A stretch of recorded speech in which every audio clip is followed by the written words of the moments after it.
एक सेठ जी बड़े कंजूस थे। एक दिन उन्होंने दुकान पर बेटे को बैठा दिया और बोले कि बिना पैसे लिए किसी को कुछ मत देना, मैं अभी आया।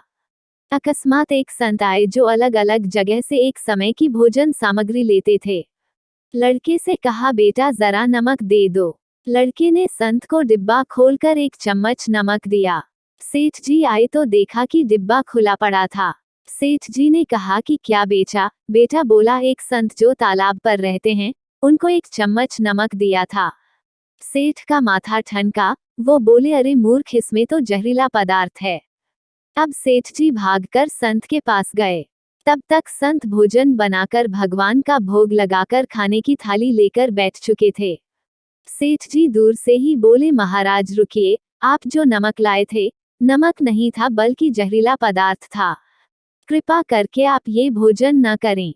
संत जी बोले, भाई हम तो प्रसाद लेंगे ही, क्योंकि भोग लगा दिया है। भोग लगाकर भोजन छोड़ नहीं सकते। अगर भोग नहीं लगता तो भोजन बेशक छोड़ देते। ये कहकर संत ने भोजन को प्रसाद समझकर खाना शुरू कर दिया। सेठ जी के होश उड़ गए। वो रात भर वहीं बैठे रहे। सेठ को रह रहकर ये चिंता सता रही थी कि अगर संत को कुछ हो गया तो बड़ी बदनामी होगी। रात में अगर तबीयत बिगड़ी तो कम से कम वैद्य को दिखा देंगे। सोचते सोचते उसे नींद आ गई। सुबह रोज की तरह संत जल्दी उठ गए और नदी में स्नान करने लगे।